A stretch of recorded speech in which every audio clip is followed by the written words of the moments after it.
Ẹ káàbọ̀ sí ẹ̀kọ́ kíkà ojoojúmọ́ ti ìjọ ẹ̀dá titun. Òní ọjọ́rú ọjọ́ 12 oṣù kọkànlá ọdún 2025. Àkòrí: Àlàáfíà nípasẹ̀ ìwà mímọ́. Ìwé orin 2:8-1. Ìwọ ni ìpín mi láéláé. Ẹ̀kọ́ àkọ́sórí: ju gbogbo ohun ìpamọ́, pa àyà rẹ mọ́, nítorí pé láti inú rẹ̀ wá ní orísun ìyè. Ìwé òwe orí 4:23. Bíbélì kíkà: ìwé MATIU orí 5:21-22.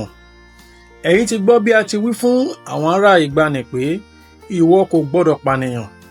Ẹnikẹ́ni tó bá pànìyàn yóò wà ní ewu ìdájọ́. Ṣùgbọ́n èmi wí fún yín, ẹnikẹ́ni tó bá bínú sí arakunrin rẹ̀ lásán yóò wà ní ewu ìdájọ́, àti ẹnikẹ́ni tó bá wí fún arakunrin rẹ̀ pé Alainilari yóò wà ní ewu àjọ àwọn igbimọ.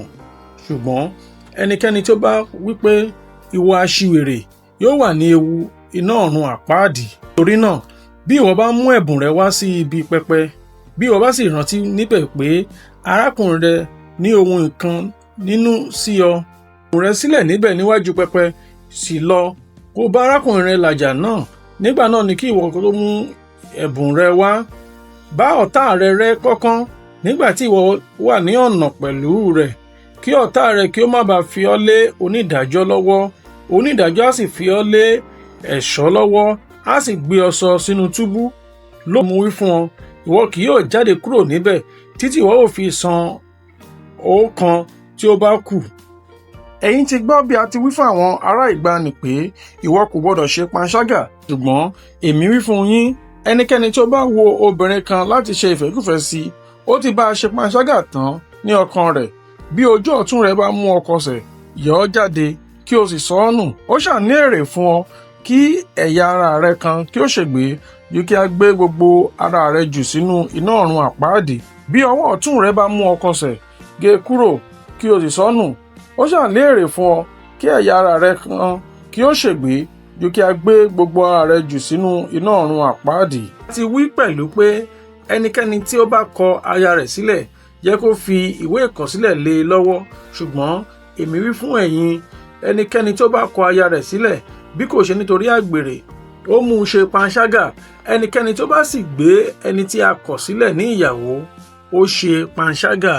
Ẹ̀kọ́: Ọlọ́run ń wo ọkàn wa pẹ̀lú, kì í ṣe ìwà wa nìkan. Jésù mú ìwà òdodo kúrò ní ojú ara, ó sì fi sínú orísun rẹ̀, ọkàn ènìyàn. Kì í ṣe ìpànìyàn nìkan, ṣùgbọ́n ìbínú tí ń mú ìjàmbá wá.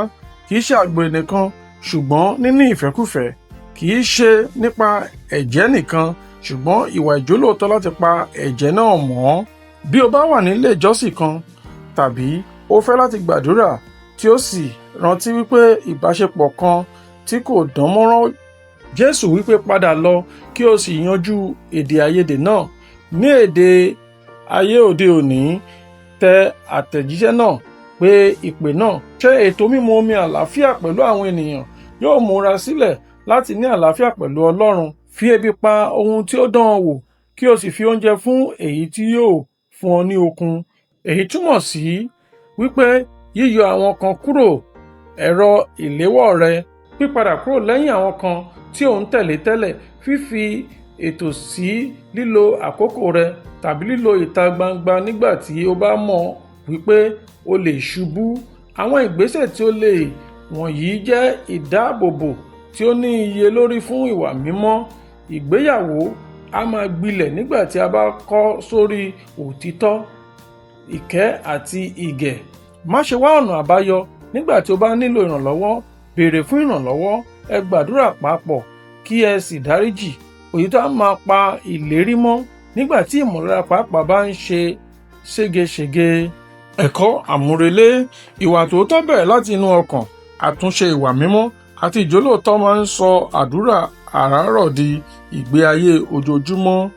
Àdúrà: Bàbá, wẹ ìbínú àti àìlèdáríjì kúrò nínú ọkàn mi, sọ mí di ẹni tí ń lépa àlàáfíà. Jésù Olúwa, kọ́ mi láti gbé ìgbésẹ̀ tí ó yè kooro láti dáàbò bo ìwà mímọ́ àtọ́lá rẹ. Ọlọ́run, wo ọgbẹ́ ìgbéyàwó mi sàn kí o sì dá májẹ̀mú ìfẹ́ tí ó ti sọnù padà ní orúkọ Jésù. Àmín. Títí di ọ̀la, ó dàbọ̀.